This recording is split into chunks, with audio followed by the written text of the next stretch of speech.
Sports Talk Show. It's Jake Miller Sports Talk on WLEF. Stay tuned.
Stay tuned for Campbell County's premier sports talk show. It's Jake Miller Sports Talk on WLEF. Stay tuned.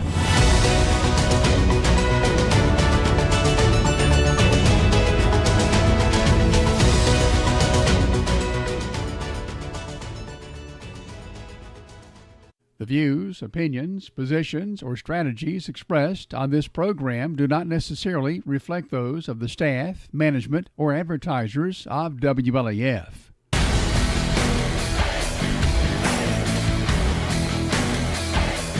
You've tuned in to Campbell County's premier sports talk show.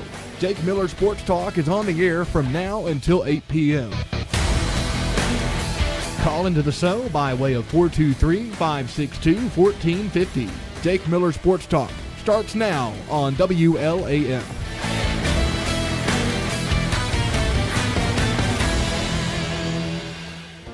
And welcome in to another edition of Jake Miller Sports Talk right here on WLAF. I'm your host, Jake Miller. Alongside Matthew Moore, we're going to be running one-on-one tonight. It's going to be us talking about the Super Bowl, Tennessee basketball, how you like your steak prepared, and Matthew, we might have a little bit going on in sort of the media world, but a little bit different as my acting career is underway. I'd like to give a quick shout out to you and your crew for that. That was awesome. I really enjoyed doing that and can't wait to do it again. I thought you were joking about the steak thing. No, I was dead serious. I actually want to know how people prepare their steaks. Well, the best way to prepare the steak is, well, actually, we want everyone's opinion on this, so if you want to chime in on that, feel free to comment in the comments below. We're going to be going over that in the water cooler coming up at 7. But, Matthew, up first, our stage is set for the Super Bowl. It's going to be the Patriots. It's going to be the Seahawks. Now, an interesting backstory to this. Bill Belichick, longtime head coach of the New England Patriots, won a many Super Bowls with Tom Brady as his quarterback. He might not go into the Pro Football Hall of Fame. Really?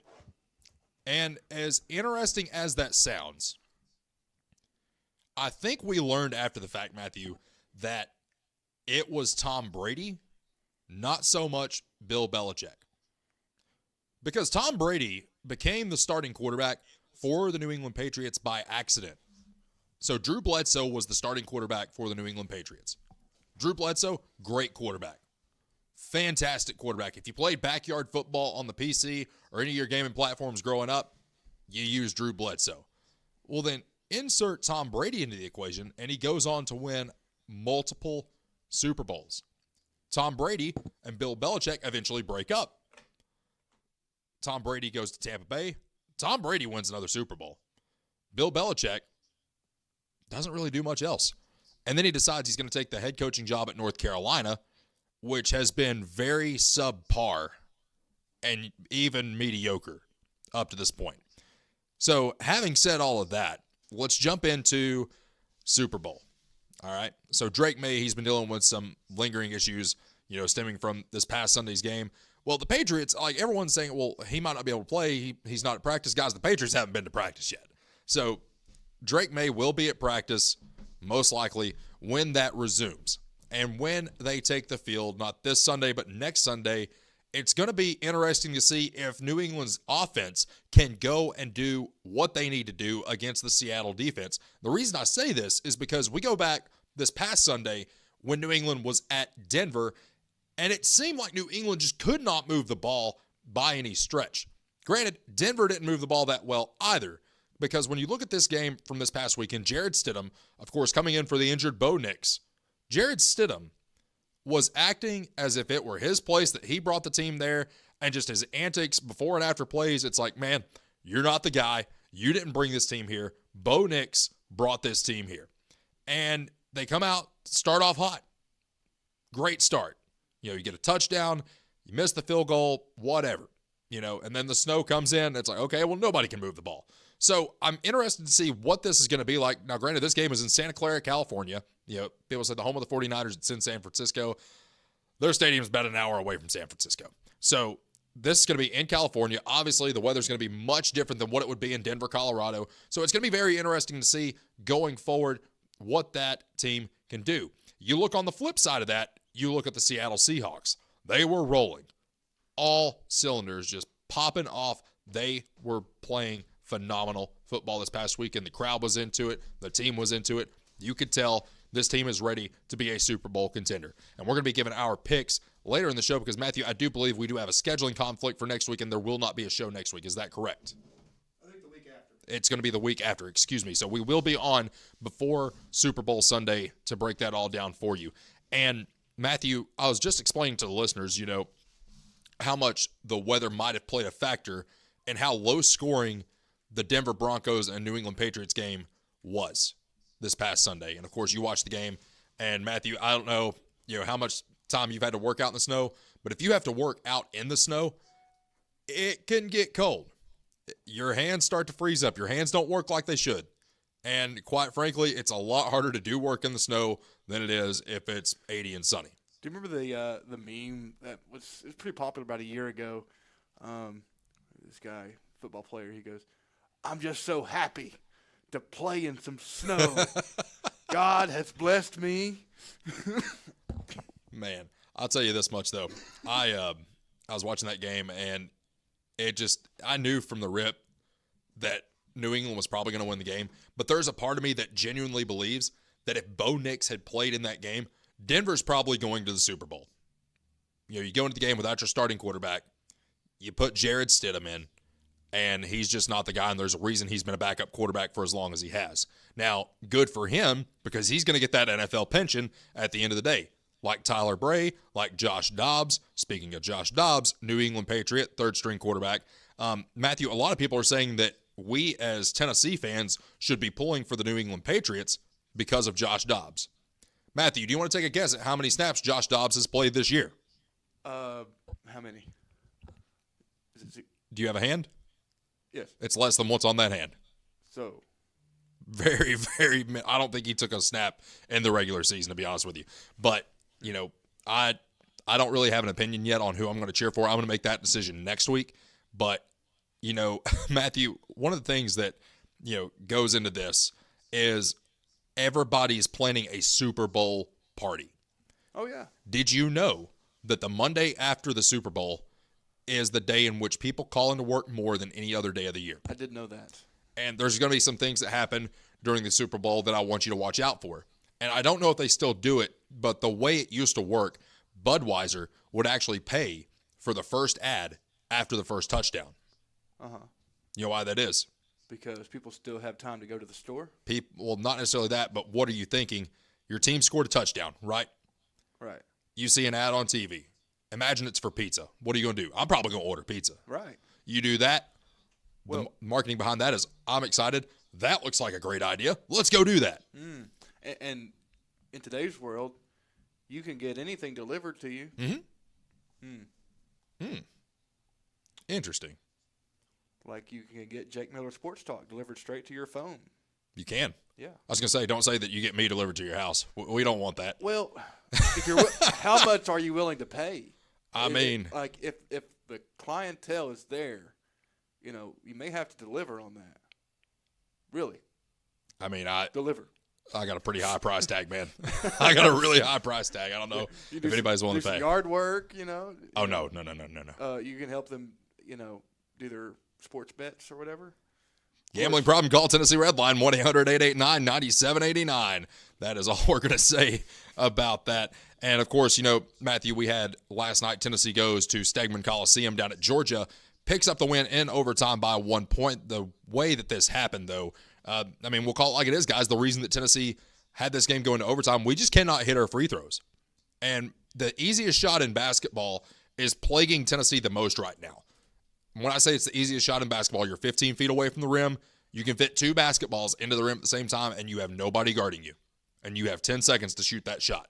There's no reason as to why you should be less than, I'll say 80%, really 90% from the free throw line given the ease of that shot. Now, when you go into overtime, it really seemed as if Tennessee was about to throw this game away. We got a couple of lucky calls. Life was good. And Tennessee ultimately gets the win by 1 against former Knoxville Catholic star Blue Kane, who now plays for Georgia. And when I watched this game, Matthew, Tennessee's up by 3, about 10 seconds to go. And I'm wondering, it's like, okay, what's going to happen here? Who's going to shoot the 3? Who's going to shoot the 3? Well, Matthew, nobody shot the 3. They went in for a layup and only scored 2 points and only left 0.6 seconds on the clock. And, of course, Tennessee gets the win from that. Now, jumping back to this weekend, let's go back to Tennessee, Alabama. And, of course, Matthew, you know we had the big, discussion last week about Bediako. Yeah. And how he had played 2.5 years in the G League, and a judge grants him a temporary restraining order against the NCAA for 10 days, and Alabama chooses to utilize him against Tennessee. They still lost. Wow. So, my question there, and it's not like he just played a few minutes. I mean, he played very meaningful minutes in this game. He did put up double digits, but Alabama does not get the win. Now, he didn't start for Alabama either. They brought him off the bench because, I mean, it'd just be chaos if they were to start him. Now, having said all that, the judge also granted another 10-day temporary restraining order in order for this to happen. The judge is an Alabama alum. And it was a Tuscaloosa judge or a Birmingham judge that made this ruling for him. And the discussion still remains. It's like, who else is going to try to come back? Who else in the G League is going to try to come back and play college ball? Because I don't think Bediako played a single minute of basketball like in the NBA. He just played in the NBA G League. So I'm wondering now, it's like, how many of these guys that have left college thinking they're good enough to go pro, but they hang around in the G League on a 2-way contract between the G League and the NBA, how many of those guys are going to try to come back now that this has worked? I mean, once you let one person through the gate, the gate, it's open. It's like opening Pandora's box. Once you open it, you can't shut it. Yeah. You can't let this one person do it and not let anybody else. Right. It really has changed the landscape, I think. And it's not fair. I mean, we'll call that like it is, and we'll just tell you straight up how we feel. It's not fair. Because I think Rick Barnes had even said something to the tune of, once you declare, once you sign a contract, your eligibility is over. It doesn't matter if you played 1 year, 2 years, 3 years. Your eligibility is over once you declare and you sign a contract. You're done. Your eligibility is terminated then and there. Now, there have been cases, Matthew, in the past. Tennessee had a wide receiver back in 2001. His name was Kelly Washington. And if you want to Google him right now, Matthew, you can just kind of follow along with what I'm doing here. So I'm pretty sure he was one of these guys, and this was actually very common back then. Like, I say very common, but more common than what it is now. But he actually, I think he went and played baseball. Who is this? Kelly Washington. Oh. And if you don't remember him, Casey Clausen throwing to number 15 down the sideline against LSU. He actually ended up playing in the NFL for a minute, too. But, he gets to Tennessee, and it was weird. So he was taken in the 10th round by the Miami Marlins, or now the Miami Marlins, back then the Florida Marlins. He signed as a shortstop and spent 4 years in the minor leagues. But he never played higher than single-A ball. So he never made it to AA, AAA, any of that. We mentioned that last week too, about baseball players, because there's more of them than there are football and basketball players and so on. So after that didn't work, he comes to Tennessee. And it's like, okay, we basically have a 22-year-old freshman. And we did. He was a 22-year-old freshman, and he caught 70 passes for over 1,000 yards. That was legal. You could do that. Now, you don't really see that much anymore, because once guys usually get on that bandwagon of, okay, I'm in the pros, I'm not going back to college, they pretty much stay there. And Matthew, if you want to exit out of the screen real quick, one of the things that, I didn't realize last week when I was saying this, and it didn't dawn on me until I was actually driving to work the other morning. Matthew, a lot of these guys now will probably make more money in college than they ever will in the pros. That's actually a comment that Gary Marlowe just left. You get more money to come back to college. You do. And shout out to Gary for the comment there. But, Kelly Washington did that. And I think there were a few others. I think LSU had a couple of guys that might have done it.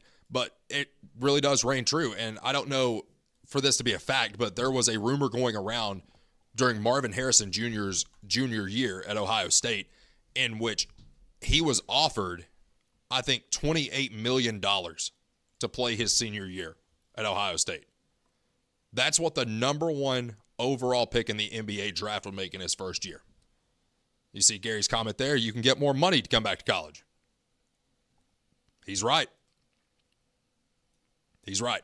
Schools are paying top dollar for athletes. They always have been, but now it's just out in the open. I know there was a Georgia offensive lineman that made, I think, and this is before NIL, I think he was paid like $750,000 by Georgia. It was something just ridiculous. Like an absolutely absurd amount of money to come to Georgia. No, excuse me, that was Walter Nolan. That was after NIL. So Tennessee had offered him, I think, $750,000 or not SMU, but Texas A&M came back at 1.1 or 1.2 million is what they offered him. And then the Georgia offensive lineman that I'm thinking of, I think it was actually $300,000 that he had been offered, and I think he actually took it from Georgia because we ratted them out during the whole Pruitt investigation. Georgia doesn't get in trouble, even though we called him out on it because we tried to offer him the same thing and tell him he didn't have to give the money back to Georgia. So, yeah, really great points. The fact that you can make more money in college than you will in the pros. Granted, that's not the case for everybody. Of course, Matthew, you have some guys that come into college and 5-star recruit, 4-star recruit, just absolutely dominate in the college game for 3 years. You go to the NFL or you go to the NBA after 1 year, and you make a lot of money. That's the case for a lot of people. Grant Williams, that played at Tennessee, for example, probably wouldn't have got that much money out of high school, but his junior year at Tennessee, he would have probably made a little bit of money. His last time that his contract was up, he was requesting $20 million a year is what he was requesting. And Grant Williams is not a star player. Grant Williams is just a really good role player. And he got paid. I'm not really sure the details of his contract. I might look that up during the break, actually, because now I'm interested. But a lot of the times in football especially, and probably even baseball to this point, because you have so few that make it from the minors to the pros, you're probably going to make more money in college. We're going to dig into that a little bit more and then some when we return. Stay with us. Jake Miller Sports Talk continues right here on WLAF. Whether you're a contractor or you're just handling a project around the house or farm, CNL Metal Sales has the best prices in the tri-state. Metal roofing custom cuts as well as delivery are available from CNL Metal. Be sure and ask us about our lifetime warranty on metal. Matt Klein can handle your big or small jobs from one piece of metal to 100. Select from 22 colors. CNL Metal Sales is right behind O'Reilly's Auto Parts in Middlesboro. Just take a left at the first stoplight and CNL is on the right. See or call Matt at 606-248-5744. This is Matthew Klein, former Cougar number 42. Come see me at CNL Metal. Since 1963, CNC Concrete has been serving Campbell County and surrounding areas with the best there is in concrete. The best in rock, the best in rebar, the best in sand, the best in pretty much anything pertaining to concrete. That's CNC Concrete. Bobby Crass is his family's second generation of owning and operating CNC. As Bobby says, we hold your dreams, the concrete to your dream home. CNC Concrete, open Monday through Friday, 7 a.m. until the job gets done. Citizens Bank is a locally owned and operated bank serving communities in East Tennessee. The bank was established in 1934 with 3 guiding principles at its foundation: assurance of safety to depositors, a high standard of service to customers, and a genuine desire to serve the community.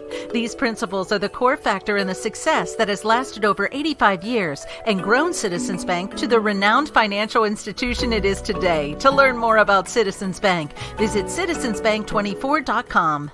Quality and Clayton go hand in hand. That's quality constructed homes from Clayton Homes. The staff at Clayton Homes, located right here at home in Campbell County at Jacksboro, is ready to help you through all the steps of home ownership, from selecting the home that's just right for you to putting the keys in your hand. Since 1956, Clayton Homes has been making dreams come true. See the home folks about your new dream home from Clayton Homes, 110 North Street near Jacksboro Middle School. Call or just come on by. When it comes to a personal loan, the person you talk to makes a difference. At Community Trust Bank, our loan specialists understand whether you're consolidating debt, covering expenses, making an amazing purchase, or planning that dream vacation. Your reasons are personal. That's why we offer flexible payment options and competitive rates to help make it happen. Community Trust Bank, building communities built on trust. Member FDIC, equal housing lender. Hey, this is Chris Malone at Bull's Tire Shop. We invite you to buy the new and used tires and friendly service. We're doing our best to continue the legacy of Doyle's Tire Shop.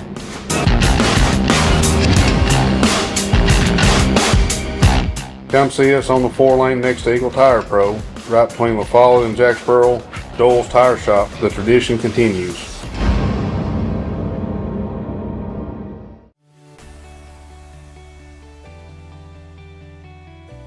E.E. Hill & Son Insurance.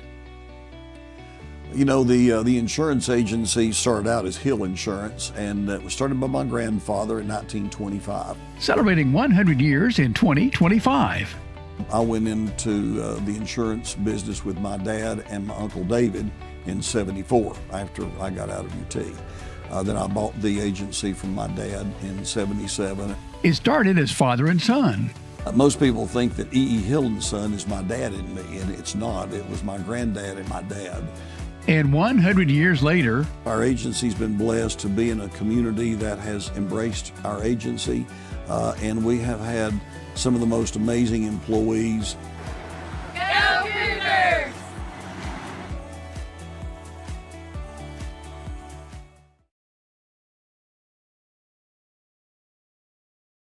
Campbell County's premier sports radio and TV talk show is on the air.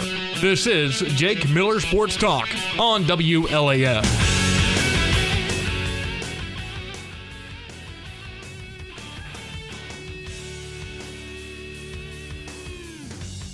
Back here on the program, Jake Miller, Matthew Moore, Jake Miller Sports Talk coming to you for another hour and a half here on WLAF and all of its platforms. Want to give a quick shout out to our friends at Blue Detailing down in Jacksboro. Guys, if you need it shining or if you just need it cleaned out, Blue Detailing does it all. Check them out on Facebook and let them know that we sent you. Guys, Valentine's Day's coming up. Matthew, I got the perfect idea. You get your old lady a detailing. Get them a detailing. Go see Travis and Felicia. and see if they can work out a deal to where you pay them for the detail, but they bring the car in when they're ready. That might be the play. My wife was actually just telling me today she needs to get her truck cleaned out. Really? Yeah. Well, there you go. Well, probably need to get it running first before we do that. But once we do that, we need, hopefully it'll be done by Valentine's Day. Hey, we got a guy for that too. Don't you worry. There you go. We'll get you taken care of there. And Matthew, in the previous segment, we were talking about, some of the money that gets thrown around in college athletics. And the only thing that I can think of that's even more absurd than that is the fact that there are organizations in professional sports that are still paying for players that are no longer on the team. This is crazy. So the Phoenix Suns, for example, obviously guys like Devin Booker, Jalen Green, Dylan Brooks, they still play for those organizations. They're getting paid.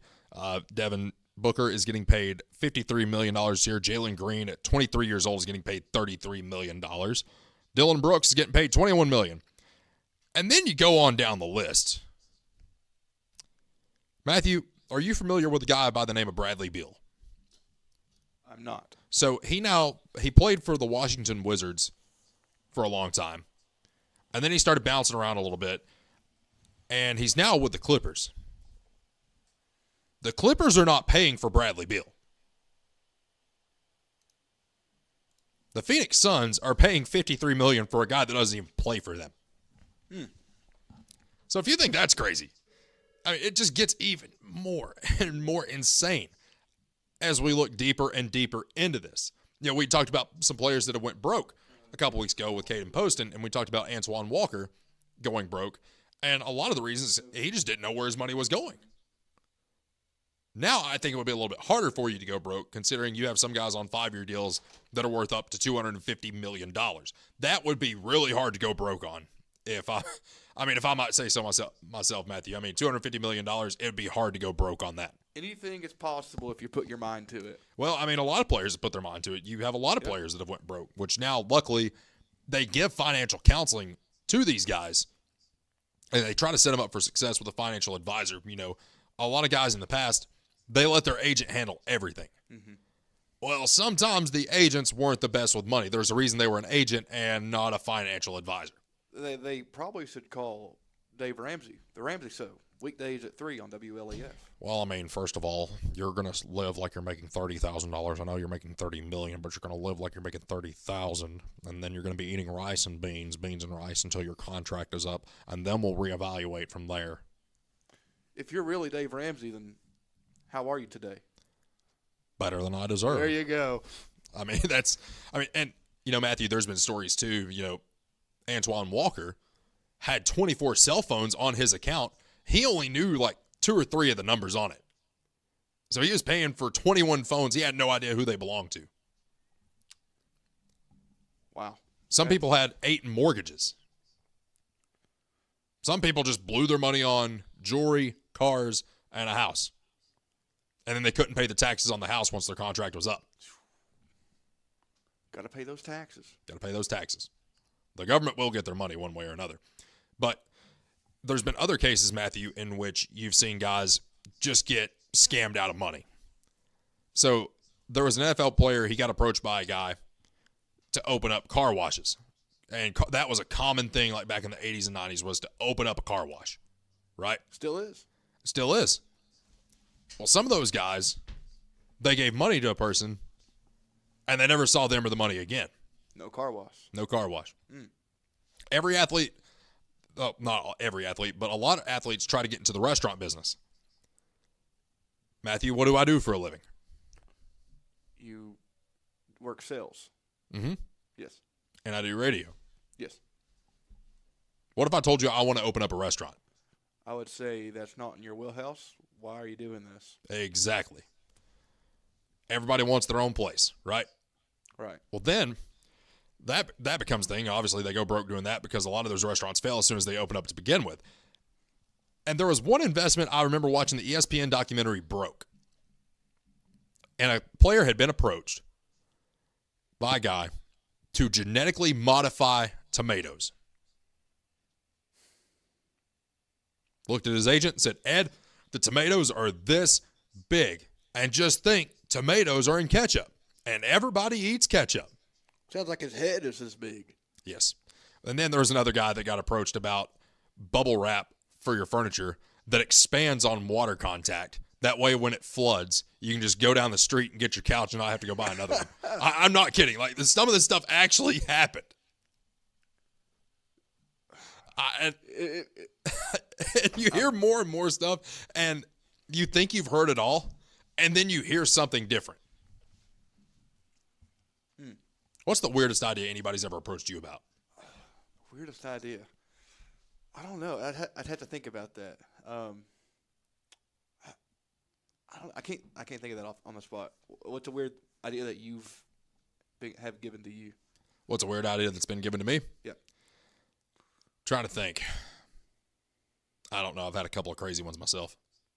See, I come up with all the crazy ideas. I come up with crazy ideas all the time. And like it's like 1 o'clock, and I'm just thinking about all this stuff, and then I wake up the next day and I'm like, no, how am I actually going to pull this off? Yeah, I mean, that's usually how it goes. Yeah. And it's like you start running some numbers. It's like, okay, well, this is feasible. This is not. But the thing is, when I find something that is feasible, I tend to take it to the extreme. And it's like, okay, well, wait a minute. Let's backtrack here. It's like, this is a great idea in theory, but where's the execution at? That's the case with a lot of people. Yeah. Kind of like, Tennessee football right now and their woes in recruiting at the quarterback position. It looks like Tennessee will be starting out the season with either George McIntyre, the redshirt freshman, or true freshman Faison Brandon. Of course, you get the transfer in from Colorado. He's not going to play. And I want to make that abundantly clear. I do not think he's going to play. Because you look at the highlights that we got from Colorado, they were not good. They were just not good at all. So now, Matthew, we're having to rely on a redshirt freshman, someone who is 19 or 20 years old, behind center in the SEC at some of the biggest stadiums you're ever going to see in college football, in some of the biggest games that you're going to see in college football, and not to mention probably Tennessee's toughest schedule that they have had probably since the early 2010s. And you're going to have to roll out with George McIntyre. That is scary. We went over the schedule a little bit last week. And, Matthew, I think you said maybe 6 or 7 definite wins. And I'm – 6, 7. But we are I'm staying firm at my 5 or 6. Yeah. And even then, one of those is a toss-up. I got to stay optimistic. You got to stay optimistic? I do. Well, just like Home Alone, Uncle Frank looks at Peter and he says, you be positive, I'll be realistic. But at the end of the day, you look at some of the other positions, that we have, and I don't think we're going to be in trouble at wide receiver. I don't think we're going to be in trouble at running back. Our offensive line might even be good. Defense, as long as Rodney Garner is on that staff and Will Ing is on that staff, or Inge, we're going to be all right. As long as that front seven is like East Tennessee limestone and it ain't going to bust, then we're going to be fine. There you go. And, we talk a little bit about, too, college football. Matthew, did you see where Deion Sanders at Colorado is going to start fining players for team violations? I did not see this. So I'm going to pull up the list for you. And I thought it was a joke at first. And then Yahoo Sports reported it. I said, okay. It's big when it hits Yahoo. It's like, okay, this has actually happened. If you're late to a meeting or film, you're fined $400. You're late to practice, $500. Late to treatment, $1,000. Late to conditioning, $1,000. No show to treatment, $1,500. No show to conditioning, $1,500. Violation of team rules, anywhere from $1,000 to $2,500.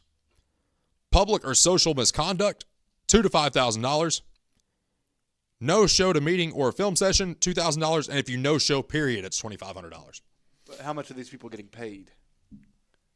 I'd say a lot of them probably aren't getting paid enough to justify being able to pay that. Right. I know we talk about some of the money that's being floated around, but like, for example, LSU's roster spend is about, I think they said $27 million is what they're going to give Lane to throw around. Well, you got to divide that up and figure out who's going to get the most money. Now, your quarterback's probably going to take a big chunk of that. He's probably getting 25% of that. But then you start floating it around to the rest of the team. Some of these guys that aren't playing much, they're not going to be getting that much money right off the rip. You know, there's a lot of guys out there, and, you know, we talked about this with Tanner Stewart last week, in which they're probably getting paid maybe $30,000 to $40,000. So you take somebody and say they miss film or they miss a practice. $2,500, that's almost 10% of what they made to even come to Colorado. A quick Google search says college athletes in football earn an average of $40,000 per year. So I mean, that's a job. Yeah, I mean that's basically if they're making $40,000, that's almost, well, actually it's a little bit more than 5% of what they're making. Should these fines start stacking up? Now, I don't like this. I mean, I get it. You have to discipline the kids, but if you start taking away their money, that's how you get guys in the transfer portal faster than anything. If you want to get guys in the portal, mess with their money. Because, Matthew, there's two things you don't mess with in this world. It's someone's family and someone's money. And if you're messing with their money, you're messing with their family. Right. So I think, honestly, if you start taking money away from players, you start fining them, that's going to put more guys in the transfer portal than anything else. If you make an average of, $40,000 a year, that's maybe an average job for some people. Yes. Imagine showing up late to work and them charging you $1,000. That's $1,000. That's a big chunk of $40,000. So let's factor in taxes, for example. So let's say that you live in a state where they have a state income tax. Obviously, you got to pay federal taxes. We're going to say 25% of that deal is already being put away for taxes. So that's $30,000. You divide that by 12, which they're not getting paid yearly. They're getting paid. I don't even know how they're getting paid, to be honest with you. It might just be all at once. So that's $2,500 a month after taxes, roughly. You miss practice, you're broke. Oh, we'll call it like it is. You miss practice, you are broke. But the athletic director at Colorado has made his commitment to Deion, and they even said they didn't have the money to pay him. When he first took the job, it's like, we don't have the money to pay him yet, but we will. Now, I think they have sold enough merch. I think they have sold enough tickets because of the hype around Deion Sanders. They can probably afford to just be like, okay, well, I mean, Deion's done this for the university. His son's jersey's retired, which I don't know why, to be honest with you, Matthew. And Travis Hunter's jersey is retired. Matthew, they didn't even win a conference championship at Colorado. They didn't even make the college football playoff. And a matter of fact, they were only there for like a year or two. And their jerseys are retired. When you think of retired jerseys, Matthew, like Peyton Manning, right, Reggie White, Doug Atkins, Johnny Majors, those names ring a bell. Yeah. Those guys made a significant impact at the University of Tennessee. There's a reason those jerseys are retired. Right. I still can't tell you why Shedeur Sanders and Travis Hunter have their jersey retired at Colorado. Nobody will ever wear the number 2 or the number 12 ever again. I feel like those aren't household names. They're not. Shedeur Sanders is a Pro Bowl alternate, and he is not Pro Bowl material. I can think of 32 other quarterbacks in the NFL that deserve to be in the Pro Bowl over him. There's only 32 teams. So I can throw in a backup and find you somebody that's more worthy of being in the Pro Bowl than Shedeur Sanders. Right. Travis Hunter, on the other hand, he's a great player. Great player for the Jacksonville Jaguars. He was a great player in college. He was committed to Florida State, and then in the middle of January, during his recruiting cycle, he flips his commitment to Jackson State to go play for Deion when he first got the job. And did Deion do great things at Jackson State? I think he did phenomenal things. He brought more attention to that university than it had ever had. Matter of fact, I'm pretty sure, Matthew, he was paying out of his pocket for some of the stuff that the school was getting. Because obviously those athletic departments don't generate the same type of money that, say, a University of Tennessee, a University of Florida, or Georgia, LSU, what have you. Name a school, and I'll tell you someone that makes more money than Jackson State. So he was putting some of his own money into the program, and basically it was bleeding him dry, and that's why he left. And I'm sure if they weren't doing that, both Shador and Travis Hunter might have finished their collegiate careers out at Jackson State. Honestly, it'll look a lot better on paper, if we're being completely honest. And a lot of people were mad about that. They were mad that Deion decided to leave Jackson State and go to Colorado. But wouldn't you have done the same thing? Yeah. I mean, you're not on TV at Jackson State unless you're playing in the Celebration Bowl. Mm-hmm. Colorado, you get enough attention there, ESPN's going to broadcast every single game that you have. You're either going to be on ESPN or you're going to be on Fox. Right. I mean, that sounds like the obvious choice. And what does he do his first game at Colorado? They're playing TCU, a team that had just been in the national title game the year before in 2022. Then, insert Deion Sanders. They're playing Colorado game 1. They go out and they upset them. And then they come out and they win again. And then they come out and they win again. And then the bottom fell out. So 3 weeks of hype, and it's like, okay, maybe Colorado's for real. No, they were not. They never were for real. And you have 2 jerseys retired that you can never take down now. And it's just a full-blown mess in Colorado. And it probably will be for a long time. Stay with us. Final segment of hour number 1 coming up right here on WLAF. When you think loans, think green and look for us under the big green sign. First National Bank on the 4-lane La Follette. Our hometown staff welcomes you by today. See Brian. Ask for Carrie. Look for Beth behind the counter.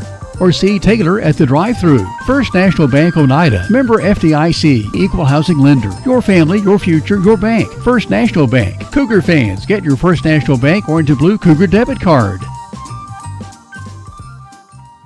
At Grace Rehab, we have one goal in mind: to improve your quality of life. We provide physical, occupational, and speech therapy for all ages. Grace's therapy and treatment plans are individualized for each patient. Well, my doctor didn't think I would be to this point at this time, and I wouldn't have been had it not been for the rehab center here at Grace. Oh, I like all the people that's here, and they've been real nice, and I've had a ton of fun with them. Grace Rehab, we want to help you feel your best. Hi, my name is Amanda Pemberton. I'm a lifelong Campbell County native, former Lady Cougar. I'm a personal lines agent here at Gray Insurance. I would love to help you out with all your home, auto, life insurance, and health needs. We're an independent agency, so we can offer you a wide variety of companies. Come see me and I'll be glad to help you with all your insurance needs. Thanks. I'm Daniel Dagley, and it's that time of year again. Come see us at Gray Insurance for all your health care needs. If you're looking for quality at bargain prices, look no further than Hammers in Clinton. Family owned and operated, Hammers is there to help you stretch that dollar. Need jeans? Hammers has them. Need boots? Hammers has those. Need something orange for game day? Hammers has that as well. And don't forget to check out their home decor. When you visit Hammers in Clinton, you save money and time with a one-stop shop. And don't forget that RC and moon pie before you leave. Hammers, off the Clinton exit, just past Community Trust Bank. Easy to find, easy to shop. Need tires and alignment? How about an oil changer, maybe brake work? Whatever your car, truck, or SUV needs, the folks at Hensley Tire and Service are ready to help you. When it comes to your vehicle, come to Hensley's Tire and Service. You'll find us in La Follette, where Indiana meets beach. For your next set of tires or service needs, call Hensley Tire and Service, 423-563-8473. Go Cougars! Campbell County's premier sports radio and TV talk show is on the air. This is Jake Miller Sports Talk on WLAF. Back here on the program, Jake Miller Sports Talk. Guys, I want to give a quick shout out to our friends at Martin and Effler Heating and Air. Guys, we got some colder temperatures moving in this weekend, and one of the things that we brought up last week is if you are having issues with your heat, Martin and Effler is who you need to call. And a couple of commonly asked questions about your HVAC unit, your air conditioner. What are some of the most common things you should ask? How often should you schedule maintenance on your HVAC unit? Once a year. Once a year is what they recommend for optimal performance and to prevent unexpected breakdowns. And what are some signs of this, Matthew? Some of the signs include unusual noises, inconsistent temperatures, higher energy bills, or reduced airflow. If that's the thing, you need to call them right away. And can they help with emergency HVAC repairs? Absolutely. Martin and Effler, give them a call at 423-951-6249. Again, that is 423-951-6249. Let them know you heard about it right here on Jake Miller Sports Talk. All right, Matthew, as we wind down hour number 1, we're going to keep it in sports here for a minute. But did you get to read into any of what went down with Jeannie Buss and the Los Angeles Lakers? What do you think? Probably not. No. But that's why I watch Jake Miller Sports Talk, to stay informed on this. There you go. So if you don't know who Jeannie Buss is, Dr. Jerry Buss, who owned the Los Angeles Lakers, it's his daughter. The family wanted her to run the Los Angeles Lakers. Now, here's where it gets interesting, Matthew. Reports started to surface about some of the things that were going down behind the scenes. So, this is basically how the Buss family, in fighting, drove the $10 billion sale of the Lakers. So basically the way it works, Matthew, is Jeannie Buss calls the shots. It's her way or the highway. Took over one of the most storied franchises in the NBA, I would say second to the Boston Celtics. Boston Celtics are probably the most storied team. Los Angeles Lakers are second. One of the greatest rivalries in all of professional basketball. Matthew, if you have LeBron James on your team, one of the top 5 greatest players of all time, and his son is coming up in the NBA draft, you're going to draft him just to make him happy, right? That's what I would do. I mean, yeah. Well, they did that. Well, then it turns into Jeannie Buss looking at another board member or executive member and saying, we drafted his son. He should really be more grateful. Matthew, you don't do that to LeBron James. Is this nepotism? Of course. That's the word of the day. Nepotism. It's a fun word. It is a fun word. We have it on this show, as a matter of fact. Quite a bit, actually, whether it be co-hosts, coaches, guests, callers. Nepotism reigns on Jake Miller Sports Talk. But, there was a couple other things, too. She was the one that got rid of Magic Johnson. And, Matthew, I know you don't watch much of the NBA, but you know who Magic Johnson is. I know enough to know why, to wonder why you would get rid of him. Yes. One of the greatest players in your franchise history. You think of Kareem Abdul-Jabbar, you think of Magic Johnson, Kobe Bryant, Shaquille O'Neal, not really LeBron James, but you go all the way back to Jerry West and guys like that. Jerry West, if you didn't know, Matthew, he is actually the logo for the NBA. Oh. The guy with the cross legs, like doing a crossover move? Yeah. That's Jerry West. And she got rid of Magic Johnson. Just wanted him gone. But then it started going from coach to coach to coach, from team to team to team, and she was never happy, always wanting to hire and fire somebody. Just could not stop. And you know who's kind of experiencing that same little deal right now? The Tennessee Titans. Because, Matthew, I don't know if you know this or not, but former Titans head coach Mike Vrabel, current coach of the New England Patriots, is probably about to be the first coach to both play in a Super Bowl and coach in a Super Bowl and win it for the same team. He won one in New England as a player. He might just do it as a coach. Wow. The Titans fired him. Derrick Henry, one of the greatest running backs of this generation, definitely of this decade and previous decade. One of the best, if not the best. The people traded him. people that are watching can't see me, but I just threw my hands up in the air because why? It's like, why? A.J. Brown, standout wide receiver. Traded him. And you know why they traded him? Why, Jake? To get a draft pick. And guess who the guy's draft comparison was? A.J. Brown. You know, and this happens, and you see which teams it is. And you think of the NBA. You think of the NFL. And it's like, okay, well, which teams never do anything? NBA, I think of the Washington Wizards. When's the last time you ever heard the Washington Wizards mentioned before today, Matthew? Very rarely. You know why? Why? They're terrible. When I think of the NFL, I think of the Tennessee Titans.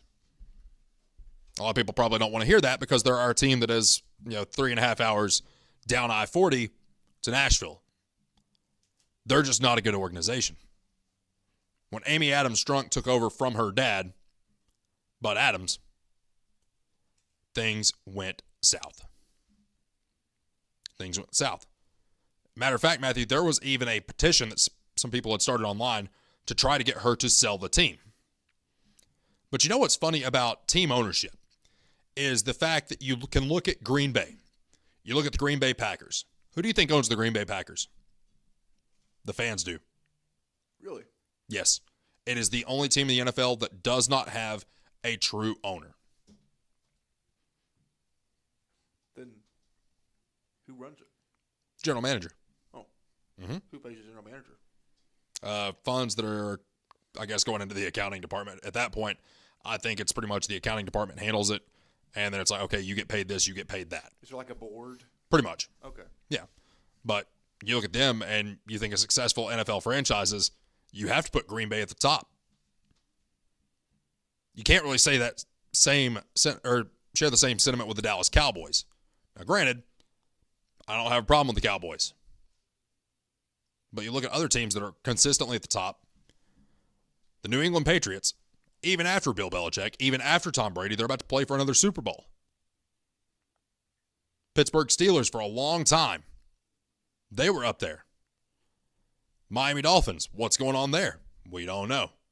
It's like it seemed like they can make that extra push, and they just couldn't do it. And then you look at teams that are just in the gutter, like the Titans, the Jets, really the Raiders. It's like, how do some of these guys win? How does it happen? How do some of these guys falter so much? Just go off the rails, can't get anything done. Why is that? Everybody wants to blame coaches, Matthew. But listen, sometimes it's just players and bad general managers who get to go through several coaches before ownership or somebody else realizes that the general manager is actually the problem. Somebody's knocking at the door, Matthew. I'm not sure who it is. But that's the biggest problem with everything there, is the fact that everyone wants to put the blame solely on one guy. But in actuality, they're putting the blame sometimes on the wrong person. The same case can be made for a lot of things in college athletics. Sometimes, Tennessee's not playing good basketball right now. Everybody wants to put the blame on Rick Barnes. Listen, sometimes you have a situation like this year in which you've got all the talent in the world, but you do not know how to win. And it's not that Rick Barnes doesn't know how to win. It's just the players don't know how to play winning basketball. And that's become a problem this year with Tennessee. A lot of games have been a lot closer than what they should have been. Tennessee has lost games that they should not have lost. Now, on the flip side of this, can we turn things around in conference play and make a deep run in March? I would hope so. Because one of the things that we call Rick Barnes, we'll call it like it is, regular season Rick. Because Rick Barnes will do very well in the regular season, but as far as getting Tennessee to the Final Four, he has yet to do it. Granted, nobody has ever done it. So, we really can't harp too much on it because Rick Barnes hasn't got Tennessee to the Final Four. Bruce Pearl, who I love, has never did get Tennessee to the Final Four. He got Auburn to the Final Four later on in his career. You go back to Jerry Green. Talented team at Tennessee in 2000, his last year. And then, Matthew, the wheels just fell off the wagon during this year. Tennessee at one point was ranked number 8 in the country, right? looking at a number 2 and potentially even a number 1 seed in the NCAA tournament. They end up with an 8 seed because the wheels fell off the wagon. They lost 7 of their last 10, flamed out in the conference tournament, get beat in the round of 64 by Charlotte, and the next day, Jerry Green was fired. At one point, Matthew, during his final weeks as a coach, someone in a press conference asked him about what the fans were saying. Do you know what his response was? What's that? If you don't like what I'm doing, you can go to Kmart. When was this? 2000. Oh, okay. That makes sense. Okay. I was like, Kmart? That's long gone, right? There was a donor after that, Matthew, I'm pretty sure, that looked at the athletic director, Doug Dickey, and said, you better get him out of here or I will draw every dime that I've ever made to this university. My. And then you hire Buzz Peterson, and Buzz Peterson never made the NCAA tournament. So he was at Tennessee for 3 or 4 years until Bruce Pearl got there, never made the NCAA tournament, always sounded like he had a mouthful of marbles. And Matthew, would you like to take one guess as to why we hired Buzz Peterson as our head coach? Because nepotism? He was Michael Jordan's roommate in college his freshman year. Close enough. Yeah, that's why we hired him. So that's the sole reason we hired him. He sounded like he always had a mouthful of marbles. And we had this guy that we were recruiting. His name was Andy Ikeakor. And he's coming in, and I'm not going to mention who was doing a show because they work at a rival show of mine. But they're sitting there, they're doing their show live. Oh. And all of a sudden. You don't have rivals when you're the best. What's that? I said you don't have rivals when you're the best. Oh, you still have rivals. You just little brother. But one of the things that he did is they got him. He committed to Tennessee, signed his letter of intent, and here comes Buzz Peterson. We got our guy. We got our guy. We got our guy. Matthew, I don't think Andy Ikeakor ever stepped on the floor at Tennessee. Really? Yes. He got away with murder for 8 years and just got caught not too long ago, by the way. Oh, like really? Yes. Oh, that's not good. His real name isn't Andy. This is far deeper than I ever could have imagined. Man, there is so much that I could tell you about some of the guys that have played at Tennessee, both football and basketball, that I would be worried for my own safety if I told you half of it. No, actually, not even half. If I just told you 1% of what I know about some of these guys on air, I would be worried about mine and your safety. Oh, wow. Yeah. It's interesting. Coming up at the top of the next hour, it's our favorite segment, the water cooler. And I cannot wait to talk about what we have in store for this. Stay with us. Jake Miller Sports Talk returns right after this. Hi, I'm Macy Wilcox, the owner of La Follette Nutrition. And at La Follette Nutrition, we support the Cougars. Stop by and get a loaded tea and shake or a superfood bowl. And don't forget, we have seasonal menus. We're located at 240 West Central Avenue, Suite 9, across from First Baptist Church.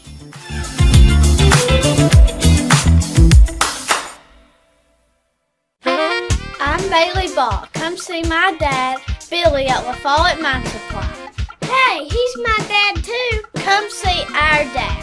For septic tanks, PVC pipe, septic chambers, and rebar.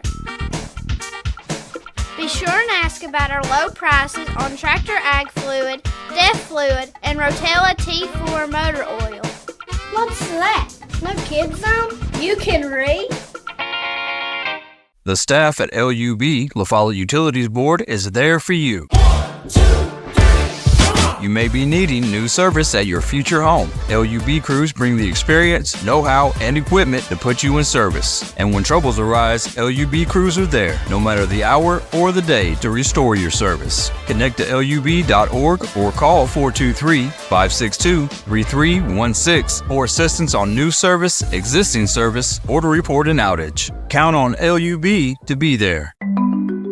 Since 1917, People's Bank of the South has been providing banking services to our friends and neighbors in Campbell and surrounding counties. Along with traditional services, we offer the latest technology as well, including contactless debit cards, mobile banking, remote deposit, mobile wallets, and more. All this, and we are still here to answer the phone when you call. Stop by and see us today. People's Bank has 3 convenient locations. Our main office is in the heart of La Follette, a second location in Jacksboro near the mall, and our Clinton branch is just off I-75 at exit 122. Member FDIC, Equal Housing Lender.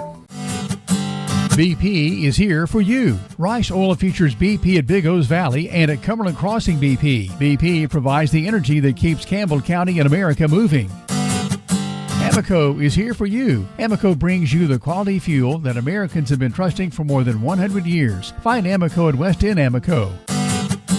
Save 15 cents a gallon on BP and Amoco every time you use your BP card. Apply today. BP, Amoco, from Rice Oil, La Follette. This is TCAT Jacksboro President Dr. Debbie Petrie. Our new campus is being constructed, and this is Building A on the right as you enter campus. It'll house administration, student services, classrooms, plus a large meeting room. Building B is at the back of the campus. It is a football field and a half in length, housing welding, power sports, and more. Most of the current TCAT building's original structures will be demolished to make room for the new parking lot. We have a bright future at TCAT. Campbell County's premier sports radio and TV talk show is on the air. This is Jake Miller Sports Talk on WLAF.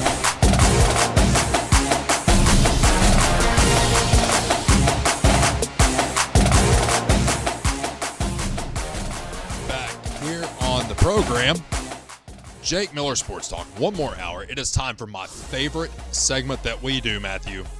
It's called the water cooler. What is that? So basically what the water cooler is, we don't necessarily have to talk about sports. We can if something funny happens, but what we try to do is find the best content that we can give you, whether it be sports or not. I just kind of open up the floor. Matter of fact, we want your opinions. Leave a comment down below. Give us a call, 423-562-1450, if you want to chime in on this subject. Because the question of the day, Matthew, we mentioned earlier in the show, what is the best way to prepare a steak? Now, this is the topic I can actually contribute to.